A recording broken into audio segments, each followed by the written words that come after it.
Olá pessoal, então nossa terceira videoaula a gente vai discutir as reações de carboxilação, que são a segunda etapa da fotossíntese. Então essa videoaula vai estar dividida em 4 capítulos. O primeiro capítulo nós vamos discutir então as reações de carboxilação. No segundo capítulo nós vamos falar sobre a fotorrespiração. No terceiro, os mecanismos de fixação de carbono. E por o último capítulo, nós vamos discutir para onde vai esse carbono após o processo de fotossíntese, tá bom? Então, vamos começar o nosso primeiro vídeo falando sobre as reações de carboxilação. Então, vamos começar estudando as reações de carboxilação, relembrando um pouquinho aquilo que a gente já viu até a nossa aula de agora. A gente já viu, então, que a fotossíntese ela é dividida em 2 fases. Nós temos as reações luminosas e as reações de carboxilação. As reações de luminosas, a molécula de água então vai ser oxidada até oxigênio, e esse processo de oxidação então vai ocorrer por causa da energia contida nos fótons da luz, que vão promover então esse estado de oxidação do pigmento de clorofila que vai estar no fotossistema 1 e vai interagir então com o fotossistema 2. Tá? E aí, nesse processo de oxidação, prótons e elétrons vão ser retirados da molécula de água e transferidos para moléculas de NADP e ADP, o qual vai ocorrer então a redução dessas moléculas, formando NADPH e ATP. Então, a partir desse momento que ocorre a redução dessas moléculas, nós vamos ter então a saída dessas moléculas de NADP e ATP para uma região do estroma, no qual vai ocorrer o ciclo de Calvin. E os elétrons e os prótons que estão nessas moléculas, então, vão ser transferidos para moléculas de 5 carbonos que estão ciclando dentro desse ciclo de Calvin.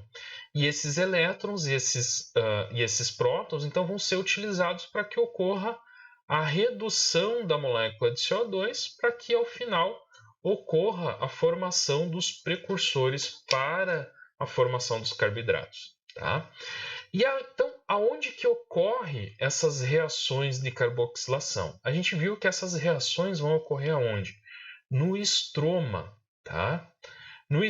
O que é o estroma? Como a gente viu, o estroma é uma solução aquosa que está dentro dos cloroplastos, e ali nessa solução aquosa vão estar o DNA, os carboidratos, vão estar as enzimas, e todas as reações do ciclo de Calvin vão ocorrer então dentro dessa solução que nós chamamos de estroma. Tá? Então, quais são as etapas propriamente ditas do ciclo de Calvin, dessa etapa aqui do ciclo de Calvin? Bom, o ciclo de Calvin ele é dividido em 3 etapas. A primeira etapa nós chamamos de carboxilação, a segunda etapa nós chamamos de redução e a terceira etapa nós chamamos de regeneração. Na primeira etapa, o que acontece? Uma molécula que é formada durante o ciclo, ao final do ciclo de Calvin, que é a ribulose 1,5-bifosfato, ela é uma molécula que tem 5 carbonos. Nesse processo de carboxilação, nós temos uma enzima que é chamada de ribulose de rubisco. Depois eu vejo rubisco. Uma enzima chamada rubisco. Essa enzima ela vai promover a carboxilação da ribulose 1,5-bifosfato. Então, uma molécula de CO2 vai ser introduzida nessa molécula de ribulose 1,5-bifosfato, formando 2 moléculas de 3 carbonos. Nós tínhamos uma molécula de 5 carbonos, as quais vão ser incorporadas, então, uma molécula de carbono, formando 2 moléculas de 3 carbonos. Tá? Então, ao final, nós temos aqui 6 carbonos. Essa molécula que é formada ao final é a 3-fosfoglicerato. Essa molécula de 3-fosfoglicerato, então, ela vai entrar para uma etapa que é chamada de redução, no qual essa molécula de 3-fosfoglicerato ela vai ser reduzida até a formação de moléculas de gliceraldeído 3-fosfato e dihidroxicetona fosfato. E durante esse processo serão transferidos elétrons e prótons que foram retirados das reações luminosas durante a fotólise da água. Então, esses elétrons, esses prótons que foram retirados da água durante a primeira fase, vão ser transferidos para que ocorra a redução do 3-fosfoglicerato e a formação, então, de gliceraldeído e de hidroxicetona. Lembre-se que são as moléculas que também são formadas durante a glicólise. São as mesmas enzimas e são moléculas que são formadas, têm a mesma estrutura química, só que essas estão sendo formadas dentro da mitocôndria e também no citoplasma. E aqui são moléculas que estão sendo formadas dentro do ciclo de Calvin, dentro do cloroplasto. Tá? Então, esses gliceraldeídos 3-fosfato e essa dihidroxicetona fosfato, elas podem seguir dois caminhos, de forma geral. Ou elas podem ser utilizadas para formação de sacarose e formação de amido, ou essas moléculas, então, elas podem passar por uma etapa de regeneração, no qual essas moléculas que têm 3 carbonos vão formar moléculas de 5 carbonos.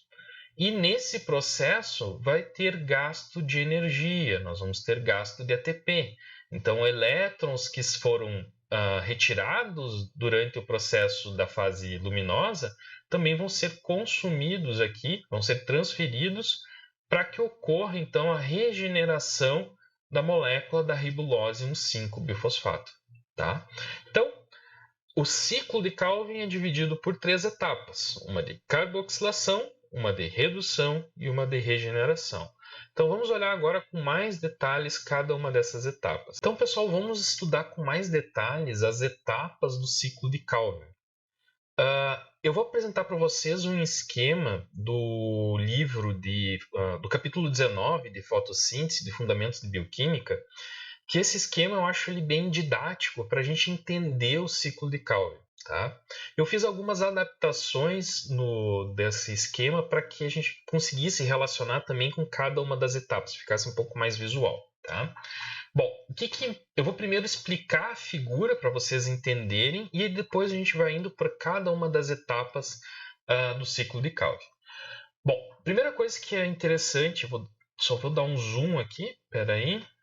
A primeira coisa que é interessante que a gente entenda nessa figura é que cada uma das linhas indica uma molécula que está participando de uma reação. Tá? Então, no caso aqui, a gente tem a formação de 3 moléculas de ribulose 1,5-bifosfato. Como é que eu sei? Porque existem 3 linhas aqui. Ó. Nós temos 1, 2, 3 linhas. Tá? E essa ribulose 1,5-bifosfato, então, está reagindo com 3 moléculas de ATP. Como é que eu sei disso?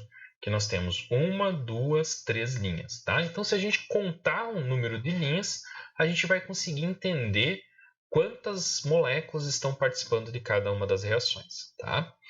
Além disso, nesse esquema, a gente tem o nome das moléculas aqui e uma estrutura química, né, da molécula. Então, a gente consegue contar o número de carbonos, hidrogênio, a gente consegue ver os tipos de ligação. Aqui nós temos uma cetona, depois nós vamos ter aldeídos, então a gente consegue perceber quais são as ligações. Tá? E também em azul a gente vai ter o nome das enzimas que vão estar catalisando essas reações. Né? Então a gente consegue saber então qual é as enzimas. Tá? E aqui a gente tem a descrição das etapas. Ó, etapa 1, etapa 2, etapa 3, etapa 4. Então tem a descrição de cada uma das etapas. No capítulo do livro está detalhado cada uma das etapas, mas eu vou explicar para vocês ao longo da figura, eu vou explicando então cada uma dessas etapas. Tá? Também o que é importante a gente entender, que eu fiz algumas divisões aqui por cores. Ó. Então nós temos uma caixinha azul, nós temos uma caixinha verde e uma caixinha amarela. Isso aqui separa as etapas do ciclo de Calvin. Então aqui em azul a gente tem a etapa de carboxilação, em verde a etapa de redução e em amarelo a etapa de regeneração, tá? E aqui embaixo a gente vai ter a estequiometria da reação como um todo. Por exemplo, esse ponto, o 6 aqui, ó, indica a etapa 6, indica essa etapa aqui. Então a gente consegue somar e acompanhar pelo número de carbonos o que está acontecendo, tá bom? Vai ficar mais fácil de entender à medida que eu vou explicando a figura, tá? Bom, então vamos começar para o início da reação, né, do ciclo de Calvin, que é a etapa de carboxilação, que é essa primeira etapa aqui. O que vai acontecer nessa primeira etapa? Bom, a gente tem no início da reação uma molécula de 5 carbonos. Ó, nós temos 1, 2, 3, 4, 5. E nessa início da reação, a gente vai ter quantas moléculas? 1, 2, 3. Ou seja, nós temos no início do ciclo da carboxilação três moléculas de 5 carbonos. Eu vou escrever aqui que eu acho que fica mais fácil. 3 moléculas, que cada molécula tem 5 carbonos, tá? Então vamos botar aqui 3 moléculas, que cada molécula tem 5 carbonos, tá? E aí essa molécula de ribulose 1,5-bifosfato, ela vai sofrer uma ação de uma enzima, vai ser catalisada por uma enzima chamada ribulose bifosfato carboxilase, a famosa Rubisco, tá? Que a gente vai ver daqui um pouquinho ela. Então, a enzima Rubisco, ou ribulose bifosfato carboxilase, o que ela vai fazer? Ela vai fazer uma reação de carboxilação, ou seja, ela vai transferir de um grupamento de carbono para a molécula de ribulose 1,5-bifosfato. E nessa etapa de transferência do carbono para a molécula de ribulose 1,5-bifosfato, ela também vai promover a quebra da ligação entre o carbono 2 e o carbono 3 dessa molécula de ribulose. E percebam que o carbono está sendo introduzido está sendo ligado, né, junto ao carbono 2. Então, e esse carbono que está vindo do CO2, então ele vai fazer parte, vai se tornar o carbono 3 de uma molécula que é chamada de 3-fosfoglicerato, 3-fosfoglicerato. Então, é uma molécula que tem 3 carbonos, e cada uma dessas moléculas, então, ele tem um grupamento fosfato ligado nela no carbono 3, tá? E aí, quantas moléculas são formadas após a ação da ribulose, do rubisco, tá? Então, a gente tem, a partir de 3 moléculas de 5 carbonos, a gente tem a formação de 1, 2, 3, ou seja, nós temos a formação de 6 moléculas de 3-fosfoglicerato, ou seja, porque houve a incorporação de 3 carbonos em cada uma das moléculas de ribulose, formando um intermediário de 6 carbonos, e ao final da ação da enzima rubisco, a gente tem 6 moléculas, cada uma com 3 carbonos, tá? Com isso, a gente termina a etapa de carboxilação e a gente inicia a etapa de redução. O que acontece nessa etapa de redução? Então, nós temos 6 moléculas de 3-fosfoglicerato, que vai sofrer a ação da enzima fosfoglicerato quinase, que ela é uma enzima que vai promover a quebra do ATP, ou seja, a oxidação do ATP, transferindo um grupamento fosfato para cada uma das moléculas de fosfoglicerato. Ou seja, 6 moléculas de ATP vão transferir 6 grupamentos fosfato para cada uma das 6 moléculas de 3-fosfoglicerato. E a partir desse carbono aqui, né, que é o carbono 1 e do carbono 3, agora então cada um dos carbonos vai ter um grupamento fosfato que vai estar ligado nele. E aí, a partir dessa molécula que é formada, que é a 1,3-bifosfoglicerato, então nós vamos ter a ação da enzima gliceraldeído 3-fosfato desidrogenase. O que essa enzima vai fazer? em cima do substrato glicerato, ela vai fazer o quê? Romper essa ligação do fosfato do carbono 3, tá? Então, ela vai romper essa ligação do fosfato e vai transferir um hidrogênio, um próton, né, retirado do NADPH, e vai transferir esse hidrogênio para esse carbono 3 aqui, formando então um aldeído, o gliceraldeído 3-fosfato. Então, nós temos aqui a formação do gliceraldeído 3-fosfato e a liberação de um fósforo inorgânico. Então, percebam que nessa etapa da redução aqui a gente tem a participação do ATP e do NADPH. Esse ATP e esse NADPH, eles vieram então da fase das reações luminosas. Então, esses elétrons que estão no ATP e esses hidrogênios que estão no NADPH, eles estão vindo então da molécula de água, tá? E ao final disso, então, a gente tem a formação do gliceraldeído 3-fosfato. E a partir dessas moléculas de gliceraldeído 3-fosfato, então, nós iniciamos a etapa de regeneração, tá? Ai, tô cansado. Bom, a partir dessas moléculas de gliceraldeído 3-fosfato, quantas moléculas são formadas ao final da reação? Então, nós temos aqui, então, 6 moléculas, cada uma com 3 carbonos, tá? Então, cada uma dessas moléculas de gliceraldeído 3-fosfato, elas vão seguir uma via, um caminho dentro da etapa de regeneração. A primeira via que elas vão seguir, então, uma dessas moléculas, ela vai ser utilizada para biossíntese de sacarose ou de amido. Então, elas vão ser utilizadas para a formação de carboidratos, que vão ter outros destinos, como a gente vai ver mais para frente na nossa aula. E as outras 5 moléculas de gliceraldeído, elas vão ser utilizadas nas etapas de regeneração até a formação da ribulose 1,5-bifosfato, tá? Então, vamos acompanhar aqui o caminho de cada uma dessas moléculas de gliceraldeído 3-fosfato. Bom, duas dessas moléculas de gliceraldeído 3-fosfato, percebam que nós temos aqui 2 linhas, então 2 moléculas, elas vão sofrer a ação da enzima triose-fosfato isomerase, no qual esse gliceraldeído vai ser transformado em dihidroxicetona-fosfato. Essas 2 moléculas de dihidroxicetona-fosfato, então, elas vão se dividir. Uma vai seguir o caminho 6, a partir do caminho 6, e a outra vai ir para o caminho 9. Então, uma molécula vem para cá e outra molécula vem para cá, tá?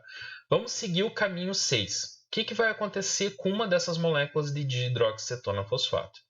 Vamos olhar aqui no nosso cálculo estequiométrico. Nós temos aqui uma molécula que tem 1, 2, 3 carbonos. 3 carbonos. E essa molécula de dihidroxicetona 3-fosfato, ela vai sofrer a ação de uma enzima chamada aldolase.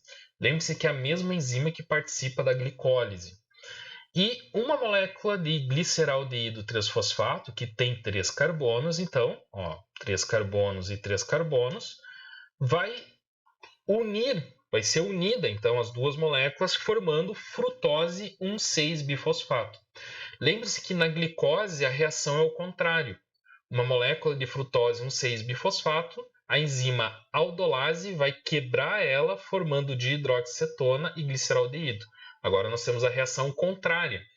Então a dihidroxicetona e o gliceraldeído vão ser unidos, né, pela enzima aldolase, formando então a frutose 1,6-bifosfato. Então nós temos como produto dessa reação então uma molécula de 6 carbonos, tá? Na sequência, no passo 7 aqui, nós temos então a ação da enzima frutose bifosfatase. O que essa frutose bifosfatase vai fazer? Ela vai retirar um grupo fosfato, um fósforo inorgânico. Ela está retirando esse fósforo inorgânico aqui, formando então a frutose 6-fosfato. Está perdendo um grupamento fosfato. Que também tem 1, 2, 3, 4, 5, 6 carbonos. Tá? E aí a gente inicia a etapa 8, que está aqui no nosso cálculo estequiométrico. O que acontece nessa etapa 8? Dessa molécula de frutose 6-fosfato, essa molécula aqui ela vai reagir, né, com uma molécula de gliceraldeído 3-fosfato. Nós temos aqui duas moléculas que estão descendo e uma delas vai interagir então com a frutose 6-fosfato por meio da enzima, vamos dar um zoom na enzima aqui, que esse nome é bem difícil, transcetolase. Olha só que bonita essa enzima transcetolase. E o produto dessa reação vai ser o quê? Duas moléculas de carbono. Então, uma com 5 carbonos e a outra com 4 carbonos. Quais são essas moléculas? O produto, então, dessa enzima, ela vai formar, então, uma molécula que tem 5 carbonos, que é a xilulose 5-fosfato. 1, 2, 3, 4, 5. 5 carbonos, fosfato, aqui no carbono 5. E também ela vai formar uma molécula de 4 carbonos, que vai para essa via aqui, que é a eritriose 4-fosfato. 1, 2, 3, 4 carbonos. Então, ele vai formar a eritriose 4-fosfato. Bom, vamos seguir o caminho da eritriose aqui para entender o que está acontecendo. Então, essa eritriose, que tem 4 carbonos, que está aqui, tem 4 carbonos, ela vai interagir, né, vai sofrer a ação de uma enzima aldolase, que vai pegar uma dessas dihidroxicetonas aqui que foram formadas na etapa 6, para formar então uma molécula que tem 7 carbonos. Nós temos a dihidroxicetona fosfato mais a eritriose, que vai formar então uma molécula que tem 7 carbonos, que é a cedotulose 1,7-bifosfato. Tem 1, 2, 3, 4, 5, 6, 7 carbonos, tá? 7 carbonos e 2 grupamentos fosfato. Então, a enzima cebdotulose bifosfatase vai remover então um grupamento fosfato, esse grupamento fosfato, formando a cebdotulose 7-fosfato. E esse açúcar aqui de 7 carbonos, essa cedotulose, ela vai então vir para cá, ela está vindo para cá e está indo para cá. E aí cada uma dessas moléculas de cedotulose que são formadas, então cada uma delas vai interagir com a xilulose 5-fosfato. Então, essa molécula de 7 carbonos aqui vai interagir então com uma molécula de 3 carbonos, que é o último gliceraldeído aqui que vai interagir com ela. Então, nós temos aqui 3 carbonos e 7 carbonos, que nós vamos ter aqui 10 carbonos e que vai formar então moléculas de xilulose, que tem 5 carbonos, e outra molécula de ribose, que também tem 5 carbonos. Então, ela vai formar então ao final duas moléculas, cada uma delas com 5 carbonos, tá? Então, a partir daí, nós temos na etapa 12 e 13, cada uma delas vai seguir uma via. Nós vamos ter duas moléculas de xilulose 5-fosfato e uma molécula de ribose 5-fosfato.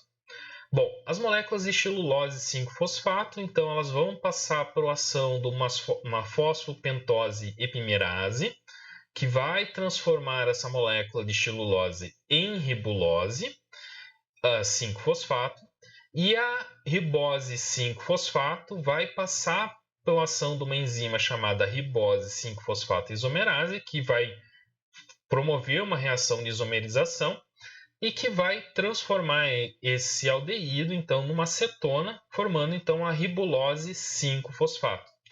E aí essas moléculas de ribulose 1,5-fosfato, duas aqui e uma aqui, vão passar por uma ação de uma enzima que é a fosforiboquinase, que vai fazer a transferência, então a quebra de um ATP e transferindo o grupamento fosfato, unindo também as moléculas de transferindo esse grupamento fosfato e vai transformar então essas moléculas, essas 3 moléculas de ribulose aqui, em 3 moléculas de ribulose 1,5-bifosfato. Então nós temos aqui a transferência de um grupamento funcional, tanto no carbono 1 quanto no carbono 5. Assim a gente encerra então o fim do ciclo de Calvin e os ribulose 1,5-bifosfato estão prontas então para receber mais um carbono que está vindo do ar atmosférico. Tá bom, pessoal? Então, com isso, a gente tem a formação do quê? De moléculas, liberação de uma molécula de carbono, né, que foi incorporada, né, nessas moléculas, para que elas possam formar açúcares. E também a gente tem, então, a regeneração das demais moléculas para continuar o ciclo de Calvin. Tá bom? Bom, então, vamos ver agora o mecanismo da rubisco, entender melhor como é a ação dessa rubisco e como o oxigênio e o carbono vão competir para a eficiência dessa enzima. Então, a gente já volta para continuar falando da enzima rubisco. Então, é importante a gente discutir agora o mecanismo de ação da ribulose bifosfato carboxilase, a rubisco. Bom, o que é a rubisco? A rubisco é uma enzima que é formada por diferentes estruturas globulares. Tá? E essa estrutura globular ela é formada tanto por sequências de DNA, ou seja, por genes que estão dentro do cloroplasto, mas também no genoma da planta. Então, essa estrutura da rubisco é uma estrutura bem complexa que a planta desenvolve para poder atuar dentro do ciclo de Calvin. Só que essa enzima ela tem uma característica que é decorrente do processo evolutivo e que essa enzima ela atua como uma carboxilase, ou seja, ela atua na forma de incorporar moléculas de carbono. No entanto, essa rubisco ela também pode atuar como uma oxidase, ou seja, ela pode incorporar moléculas de oxigênio na estrutura de um carboidrato, né? No caso da ribulose 1,5-bifosfato. Então, quando a planta ela tem na reação do ciclo de Calvin a presença de oxigênio, o que vai acontecer? Nessa etapa aqui inicial que a gente tem um processo de carboxilação e transformação da ribulose 1,5-bifosfato em gliceraldeído 3-fosfato, existem etapas intermediárias, no qual a rubisco vai mediando para que ao final tenha a formação do fosfoglicerato, 3-fosfoglicerato. No entanto, se no meio onde essa enzima atua tem a presença de oxigênio e tem a presença de CO2, essa enzima ela vai incorporar, ela vai atuar como uma oxidase, vai incorporar na estrutura da ribulose que está se transformando em fosfoglicerato moléculas de oxigênio. Então, numa condição com CO2, a enzima rubisco atuando como uma carboxilase, o que vai acontecer? Inicialmente, a ribulose 1,5-bifosfato vai sofrer um processo de desprotonação, ou seja, vai perder um próton. Com isso, com essa perda de um próton, nós temos uma mudança de posição dessa dupla ligação com o oxigênio, que vai fazer uma estrutura, uma ligação temporária entre o carbono 2 e o carbono 3. Então, nós temos aqui uma mudança da posição da ligação dupla. E percebam que um elétron acaba sobrando aqui na reação, formando uma molécula que é chamada de NDO. Tá? Essa etapa aqui é chamada de condensação. E a primeira etapa é uma reação de isomeração ceto-enol, ou seja, de uma ligação que era uma cetona, então vai se tornar uma ligação que é uma ligação de um álcool. Bom, nesse momento, com a presença do carbono, o que acontece? Nessa ligação onde nós temos esse oxigênio livre, a enzima rubisco ela vai introduzir então um grupamento carbono nesse carbono 2 aqui, ó. Percebe que a gente tem a introdução desse carbono aqui, ó, formando então 3-carboxi 3-ceto-arabinitol 1,5-bifosfato. Então, ele vai introduzir esse grupo carboxílico, formar um grupo carboxílico aqui. E aí, por uma reação de hidratação, né, no qual nós vamos ter uma molécula de água participando, então a gente tem a formação de uma molécula de 3-fosfoglicerato, né? Nós temos aqui uma molécula com 3 carbonos, e a outra molécula com 3-fosfoglicerato, né? Então, com a participação então, desses hidrogênios e carbonos aqui na ligação. Tá? Essas moléculas de 3-fosfoglicerato que foram formadas, elas vão então continuar na terceira fase, na terceira etapa do ciclo de Calvin, que vão para a etapa de regeneração, ou elas podem ser utilizadas então para a formação de carboidratos, de outros açúcares, sacarose, frutose dentro da planta, tá? No entanto, na presença de oxigênio, o que acontece? Nessa presença de oxigênio, essa molécula, esse carbono 2 aqui, ele não vai formar, então, uma molécula de um grupamento carboxílico. Ele vai formar um grupamento de hidroperóxido, ou seja, vai ter 2 oxigênios ligados. E vai ter um carbono a menos, porque não vai ter introdução dessa reação de carboxilação aqui. Então, nós vamos ter uma formação de uma molécula que não tem 1, 2, 3, 4, 5, 6 carbonos. A gente vai estar formando uma molécula que tem 1, 2, 3, 4, 5 carbonos. E igual vai ter uma reação de hidratação aqui, de protonação, no qual prótons vão ser transferidos para essa molécula, só que em vez de formar 2 moléculas de 3 carbonos, vão ser formadas uma molécula com 3 carbonos e a outra molécula com 2 carbonos. Tá? Então, quando isso ocorre, quando a planta não tem nenhum mecanismo para se proteger do oxigênio, as plantas evoluíram para ter uma via secundária, uma via alternativa, que é chamada de fotorrespiração. Ou seja, nessa via, né, esses carbonos aqui, essas estruturas de carboidrato de 2 carbonos, elas não vão seguir para o ciclo de Calvin diretamente, ou para uma via de formação de carboidratos. Essa molécula de 2 carbonos que é formada em razão da presença do oxigênio, que é o 2-fosfoglicolato, ele vai entrar então nessa via de fotorrespiração, que é uma alternativa à planta para poder recuperar um carbono e formar então ao final disso uma molécula de 3 carbonos que pode entrar então para as etapas de regeneração ou que pode seguir para uma etapa de formação de carboidratos posteriormente, tá? Então, para isso, a planta ela evoluiu para que ela tivesse essa alternativa de incorporação então de carbono no ciclo, tá? Que é a etapa que a gente chama de fotorrespiração.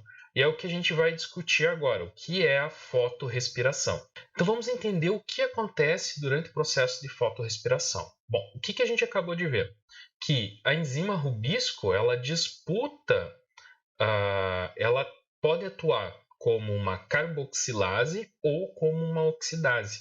E que o CO2 e o oxigênio vão disputar esse mecanismo de ação.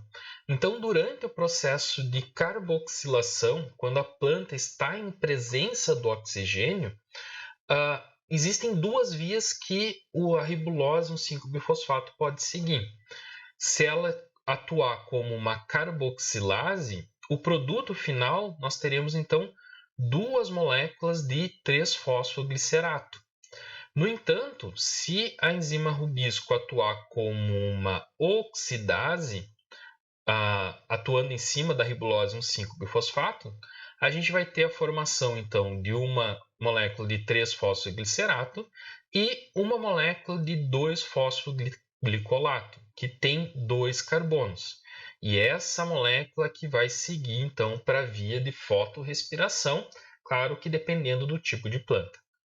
Então, o que é essa fotorrespiração? A fotorrespiração, então, ela é uma via que ocorre em 3 organelas da planta. Ela vai começar no cloroplasto, vai ter uma etapa intermediária no peroxissomo e vai passar também pela mitocôndria, tá?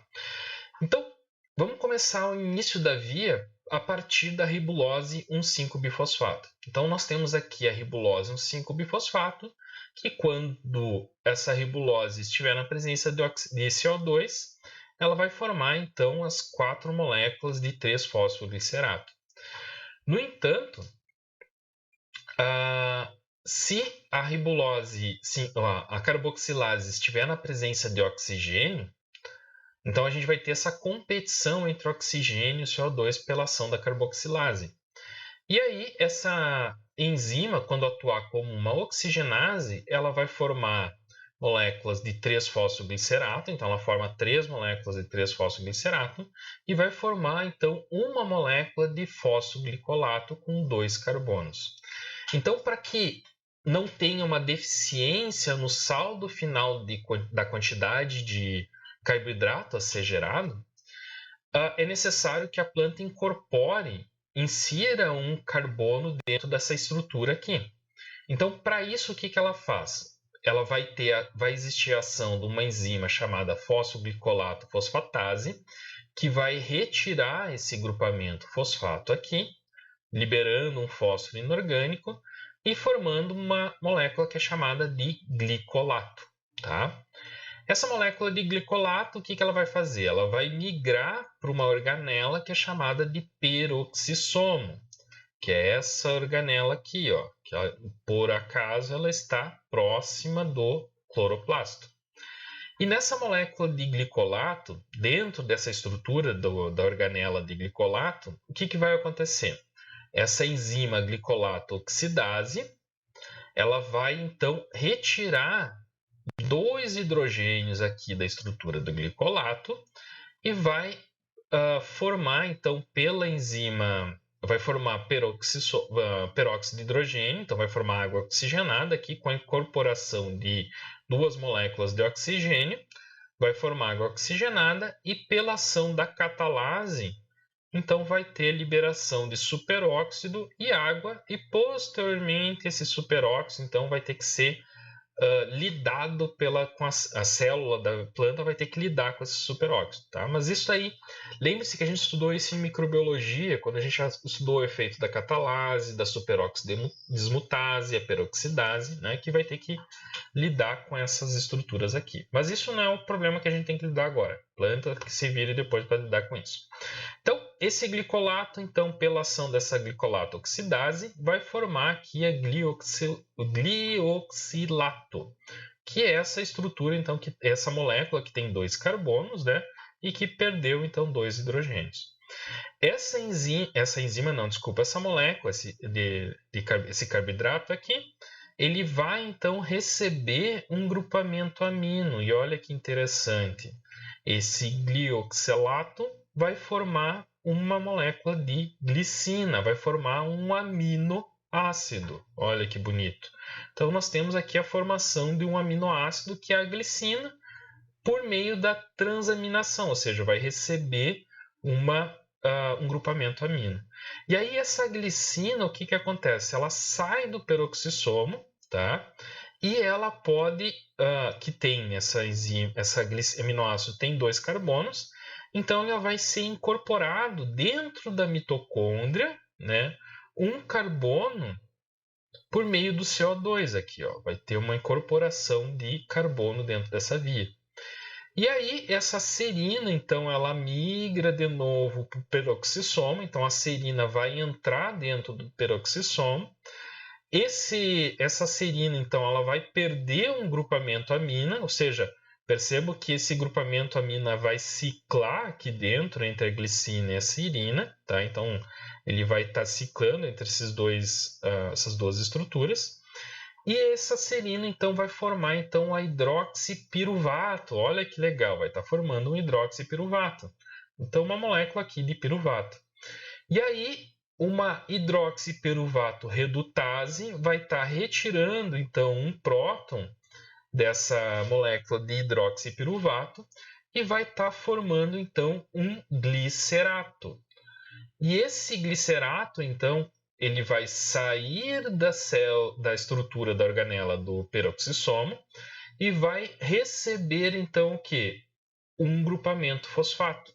Vai receber um ATP, um fosfato. Então, nesse caso aqui, nós temos o gasto de uma molécula de ATP. Para quê? Para que possa entrar, então, dentro do cloroplasto e repor uma molécula de 3-fosfoglicerato.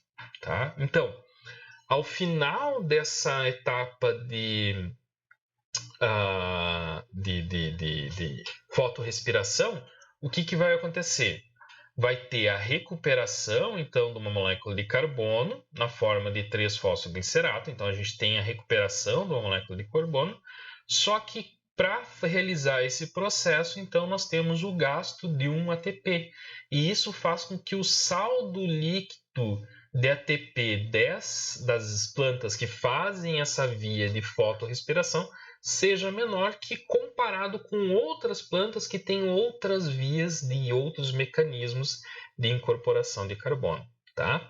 Então, o que a gente vai estudar agora? A gente vai estudar esses mecanismos de fixação do carbono, os diferentes mecanismos de fixação de carbono e as estratégias que as plantas desenvolveram ao longo do processo evolutivo para que elas não precisem, então, ter um déficit de ATP seguindo a via da fotorrespiração. Então, a gente vai estudar 3 grupos de planta que têm mecanismos diferentes de fixação de carbono.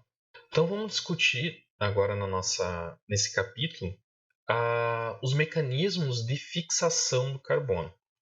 Bom, a gente precisa entender que esses mecanismos de fixação do carbono surgiram como uma forma de reduzir o efeito do oxigênio sobre a ação da enzima rubisco.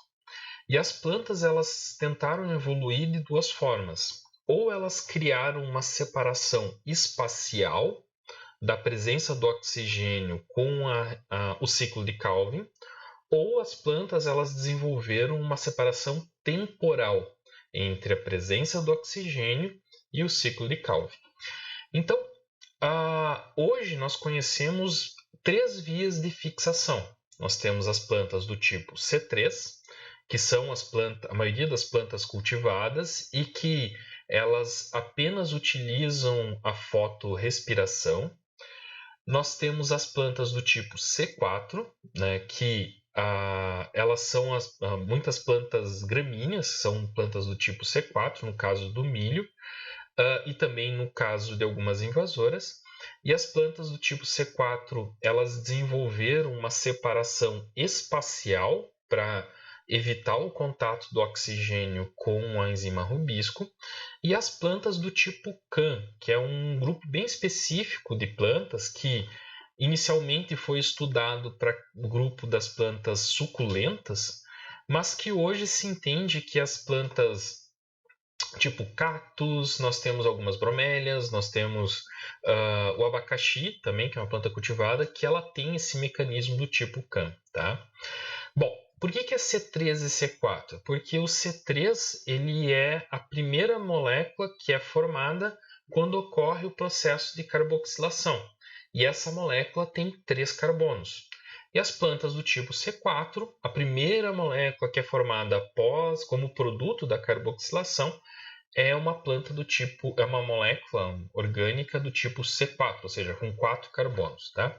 Vai ficar mais fácil de entender quando a gente for ver as vias metabólicas, tá? Então, vamos começar falando sobre as plantas do tipo C3, né? Os mecanismos que estão envolvidos nas plantas do tipo C3.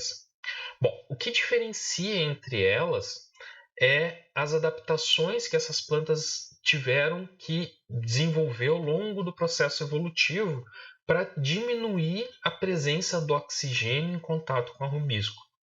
As plantas do tipo C3 são aquelas plantas que não possuem nenhum tipo de adaptação, ou seja, são aquelas plantas que o oxigênio compete diretamente com a rubisco pela ação, né? Ela está competindo com o CO2. Essas plantas do tipo C3, a maior parte da enzima rubisco, a maior concentração dessa enzima, ela fica próximo dos estômatos. Nessa região aqui a gente tem esse círculo vermelho aqui, ó. Nós temos aqui o estômato, né? E aqui então nós temos as células ao entorno, né, do estômato. Então, essas plantas, né, do tipo C3, elas não têm nenhuma separação espacial, nenhuma separação temporal para evitar o contato do oxigênio com a rubisco. E essas plantas, então, elas fazem, para poder lidar com essa questão da competição do oxigênio e do carbono pela enzima rubisco, elas fazem o processo de fotorrespiração. Ou seja, para poder incorporar um carbono aqui na molécula de 2-fosfoglicolato, ela precisa então fazer toda aquela via da fotorrespiração e ela acaba gastando um ATP no processo. Consequentemente, essas plantas que fazem a fixação do carbono por via C3, ela é uma planta menos eficiente, com menor saldo energético que as plantas do tipo C4, C4 e plantas do tipo CAN. Tá? E aí fica a pergunta, por que é uma planta do tipo C3? Porque a primeira molécula que vai ser produzida durante o processo de carboxilação, então é uma molécula de 3 carbonos. Ou seja, as plantas do tipo C3 elas vão carboxilar uma molécula de 3 carbonos, tá? Que no caso aqui é 3-fenolglicerato. Tá? Então, isso caracteriza uma planta do tipo C3. As plantas do tipo C4 elas já evoluíram para ter uma adaptação espacial, né, para evitar que o oxigênio entre em contato com a enzima rubisco. Essa planta ela especializou células para que elas façam a fotólise e que elas façam então a fotólise em uma célula com a presença de cloroplastos e de tilacoides, e em outras células, então, elas fazem o ciclo de Calvin. Então, elas separaram espacialmente o ciclo de Calvin da fotólise das reações luminosas, né, na presença do tilacoide. Já as plantas C3, elas não separaram especialmente, ou seja, na mesma célula vai ocorrer tanto a fotólise quanto as reações luminosas quanto as reações do ciclo de Calvin. Tá? Então, isso vai ocorrer dentro da mesma célula, ocorrendo a competição pela rubisco. Então, como as plantas C4 separaram esses processos em uma célula fazer as reações luminosas e a outra célula fazer o ciclo de Calvin, isso diminui a ação do oxigênio sobre a enzima rubisco. Então, o que as plantas C4 fizeram? Aqui a gente também tem um corte histológico, né, que mostra, aqui embaixo nós temos a parte axial, aqui a parte abaxial, aqui nós temos os estômatos, né, e próximos ao feixe vascular, aqui nós temos os feixes vasculares, tá? Nós temos nessa parte verde aqui, nós temos as células do mesófilo, que está rodeando, circundando então o feixe vascular. E no feixe vascular, então, nós temos aqui esse tecido aqui, então, que vai formar então os vasos, né, que vão conduzir então água, seiva, açúcares em torno da planta, tá? Bom, o que as plantas C4 fizeram? Essas células aqui que são do mesófilo são células que possuem cloroplasto tá? Mas que também tem grânum, ou seja, eles vão ter tilacoide. E isso nos diz que elas estão fazendo, então, as reações luminosas. Ali vai estar interagindo a fotossíntese, vai estar reduzindo o NAD, então ali vai estar ocorrendo então, as reações luminosas. E aqui, nas células próximas do feixe, então vão ser células que são da bainha do feixe celular, né? Essas células aqui da bainha, elas vão ter cloroplastos, mas só que não vão ter grânum, ou seja, não vão ter os tilacoides. Então, elas têm um cloroplasto que vai ter o estroma sem o tilacoide e que ali dentro, então, vai estar a enzima rubisco fazendo o ciclo de Calvin. Então, essas células aqui ao entorno do feixe vascular vão estar fazendo o ciclo de Calvin com a enzima rubisco e essas células aqui ao entorno da bainha, então elas vão estar, as células do mesófilo, então elas vão ter os tilacoides, vão ter os grânulos, então vão estar fazendo as reações luminosas, tá? Então, ou seja, nós separamos espacialmente entre estruturas de células diferentes as reações da fotossíntese. E como é que isso está organizado? Bom, nas células do mesófilo, então, e nas células da bainha, ambas vão ter o cloroplasto. Só que nas células do mesófilo, nós vamos ter o quê? A formação, então, do fosfenol piruvato, né? Então, nós temos aqui a formação de um fosfenol piruvato, e a reação de carboxilação vai ocorrer com essa molécula de fosfenol piruvato, no qual nós vamos ter o quê? A incorporação do CO2 para uma fosfenol carboxilase, que vai incorporar um carbono nesse fosfenol piruvato.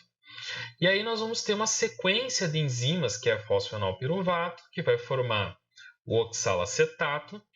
Esse oxalacetato, então, ele tem 4 carbonos. E aí, pela ação da enzima malato desidrogenase, nós temos a retirada, então, do hidrogênio, e esse oxalacetato, então, vai se transformar no malato. Esse malato aqui, ele tem 1, 2, 3, 4 carbonos, por isso que é uma planta do tipo C4, porque a molécula que vai ser formada para receber o carbono, ela é, então, uma molécula que tem 4 carbonos, tá? Bom, dentro do cloroplasto, então, né, nessa célula aqui do mesófilo que está adaptada, vai ter, então, maior contato com oxigênio, porque aqui também vai estar ocorrendo, então, todo o processo de fotólise e geração, então, do poder redutor, ó, porque nós precisamos de NAD nessa região aqui, tá? Então, esse malato, ele vai migrar para as células da bainha vascular. E essas células da bainha vascular, então, tu não tem contato com o oxigênio. O oxigênio não vai se difundir para essas células aqui da bainha.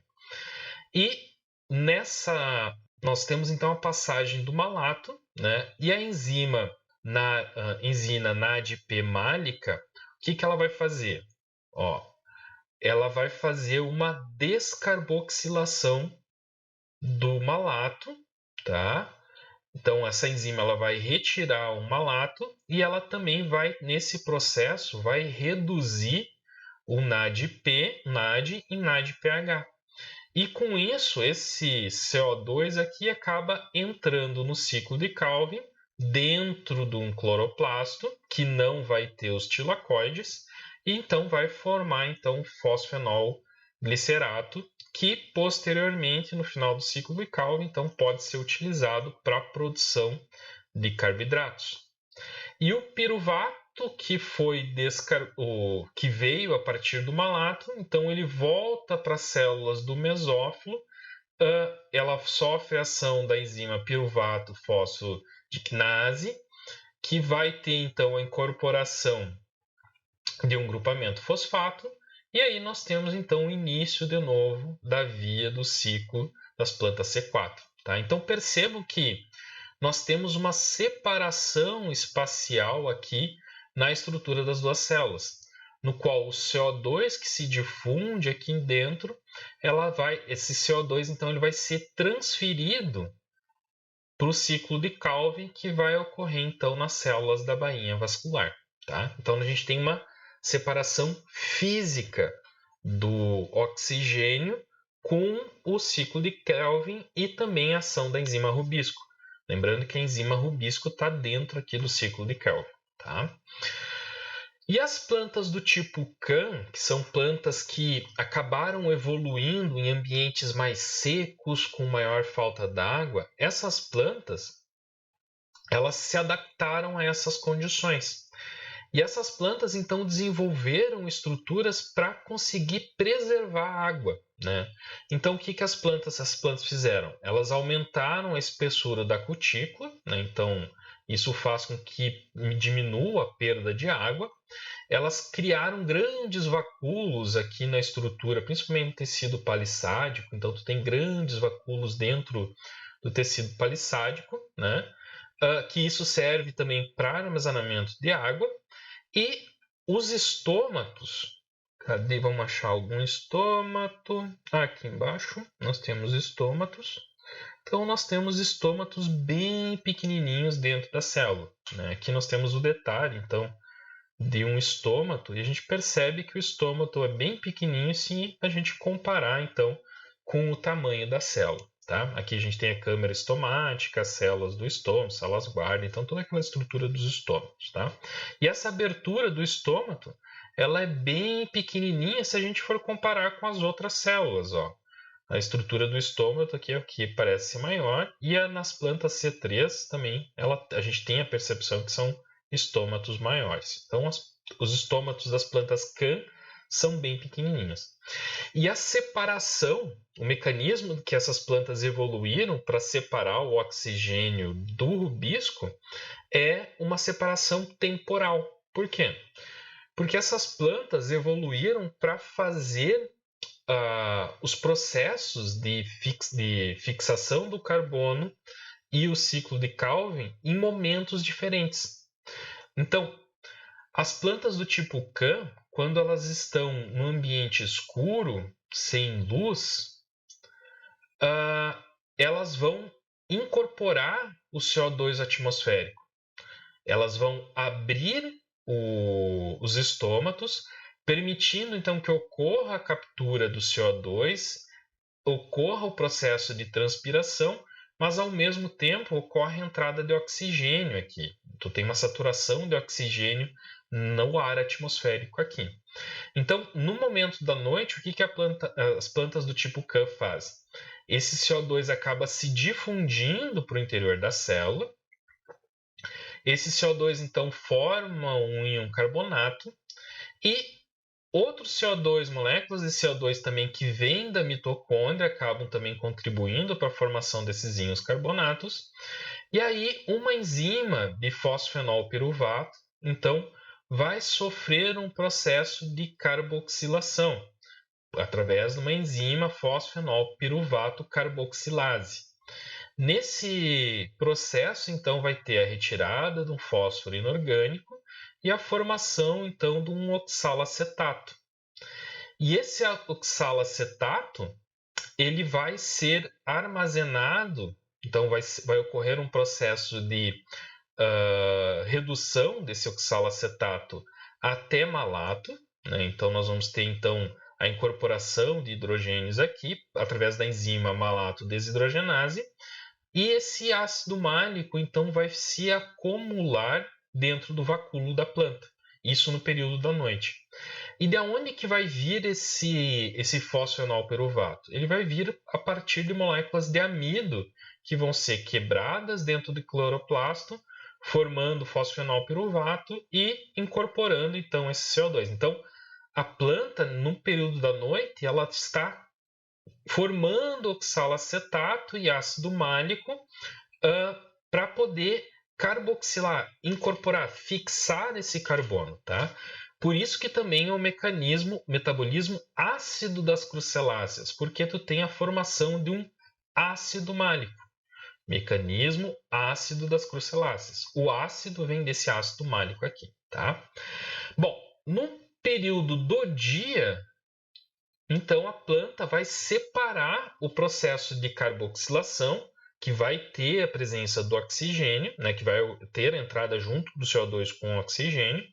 Então, durante o dia, a planta vai fechar os seus estômatos e vai impedir que ocorra, então, a entrada de CO2 atmosférico e junto com CO2 oxigênio. E aí, nesse momento, e também, consequentemente, ela evita perder água por transpiração. Tá? Então, durante o dia, com a presença da luz, esse ácido málico, então, ele vai sair do vacúolo, vai se equilibrar com o pH do citosol, formando malato, e esse malato, então, acaba entrando no cloroplasto, ele vai, então, ser oxidado, né? Então, ele vai perder um hidrogênio aqui, vai perder hidrogênio, e vai ocorrer uma descarboxilação, então, pela enzima NAD málica. E esse CO2 aqui, então, ele vai ir para o ciclo de Kelvin, né, para que ele possa ser reduzido até uma triose, né, ou algum outro açúcar. E o piruvato também vai ser metabolizado até que ocorra a formação de açúcares e posteriormente tenha incorporação desses açúcares numa molécula de amido. Tá?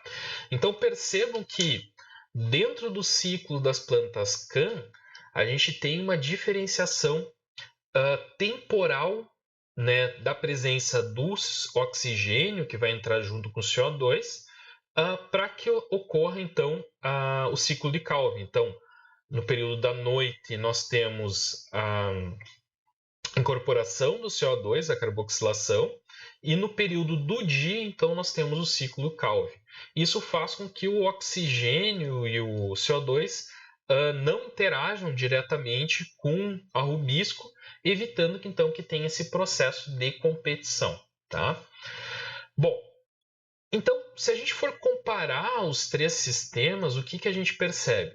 Que as plantas do tipo C3, elas têm e as plantas do tipo C3, C4 e as plantas do tipo CAN, elas têm uma variação na sua anatomia foliar, ou seja, as plantas do tipo C3, né, elas vão ter células do parênquima palissádio, que vai envolver ali a estrutura do estômato, né, com a presença de cloroplastos, né. Elas vão fazer então essa incorporação a partir da rubisco, né, e não existe nenhum tipo de separação, né, do processo de carboxilação com a ação da rubisco. E também o saldo de energia vai ser menor, ou seja, para cada CO2 formado, então vai ser produzido 3 ATPs e gerado 2 NAD como poder redutor. E a planta precisa então fazer fotorrespiração, ou seja, esse processo aqui vai demandar ATP. Já as plantas do tipo C4 e as plantas do tipo CAN, elas possuem adaptações da morfologia do tecido das folhas, né? Tanto que as plantas C4 então vão ter estrutura do tipo crans, que vai ter essa adaptação das células do mesófilo e do feixe vascular, né? Sendo que as células do mesófilo possuem então os cloroplastos com os tilacoides, e do feixe vascular não possuem os cloroplastos com os tilacoides, e elas têm uma separação espacial, no qual elas utilizam uma enzima piruvato carboxilase, né, nas células do mesófilo, e a enzima rubisco, né, vai estar então na bainha vascular. Então, nas células do mesófilo, nós vamos ter a carboxilação, a incorporação do CO2, e nas células da bainha vascular, então, a gente vai ter o ciclo de Calvin. Então, essas plantas do tipo C4 não fazem fotorrespiração e, consequentemente, nós temos um maior saldo de ATP nessas plantas do tipo C4, se nós compararmos com as plantas do tipo C3. E as plantas do tipo CAN, né, elas têm, então, células adaptadas para essa condição de ambiente. Elas vão ter a ação, então, da incorporação do carbono separado temporalmente, ou seja, no tempo. Tá? Sendo que à noite nós vamos ter a incorporação então do carbono pela PEP carboxilase e durante o dia então nós vamos ter a ação da enzima rubisco no ciclo de Calvin, fazendo com que ela não precise então ter o mecanismo de fotorrespiração. Consequentemente, então ela vai ter um saldo de energia também superior às plantas do tipo C3. Tá bom? Discutindo então essa diferença desses mecanismos de fixação, então vamos falar agora então qual é o destino desse carbono após o processo de fixação. E para onde que vai esse carbono após os mecanismos de fixação?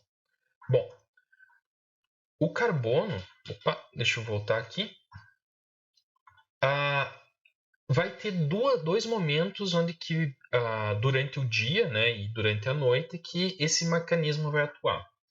Durante o período do dia, após o final do ciclo de Calvin, quando nós tivemos a formação do 3-fenol-glicerato, e ocorrer, claro, a fixação do carbono, essas trioses, né, essas moléculas com 3 carbonos que foram formadas, então elas poderão fazer o quê? Elas poderão ser utilizadas para a formação de glicose, né, e essa glicose, então, ser utilizada para formação de amido, que seria uma substância de reserva da planta. Ou essas trioses, né, elas podem ser transportadas para fora do cloroplasto com transportadores de fósforo, no qual, para cada entrada de um fósforo orgânico, então nós temos a saída então, de uma triose fosfato, e essas trioses fosfatos serem condensadas, formando hexoses fosfatos, e posteriormente serem utilizadas para a formação de sacarose. E essa sacarose, então, ela ir para o tecido vascular e migrar. Aquele amido que foi acumulado durante o período do dia dentro do cloroplasto, ele pode ser metabolizado durante a noite. Então, vão ocorrer a ativação de algumas enzimas que vão quebrar as moléculas de amido, formando uma maltose, né? Lembro que é um disacarídeo, e também liberando moléculas de glicose. E aí as moléculas de maltose e glicose, então elas vão ser transportadas por meio de transportadores de maltose e glicose, e essas moléculas então vão formar hexoses, né? Vão ser hexoses que poderão ser transformadas então em sacarose e ir também para os vasos cinemáticos. Então, durante o dia, a célula do vegetal ela vai formar amido ou ela vai formar sacarose. E durante a noite, a célula da planta vai quebrar esse amido que foi acumulado durante o dia, formando maltose e glicose, e aí essas moléculas vão ser transportadas para fora do cloroplasto, dentro do citosol, então vão ser formadas sacarose, e essa sacarose então vai seguir os vasos de condução, os feixes de condução, e aí esses açúcares vão ser levados para outras células que precisarem desses açúcares e vão ser utilizados então para a formação de aminoácidos, formação de proteínas, formação de lipídios, membrana plasmática, então toda a estrutura celular, tá bom? Então, com isso a gente conclui o nosso estudo sobre fotossíntese. Eu vou deixar então os capítulos de livro para leitura. Utilizem a videoaula para orientar vocês na elaboração do estudo dirigido, mas não deixem de ler os capítulos do livro, tá bom? Qualquer dúvida estou à disposição e até a próxima aula. Bons estudos!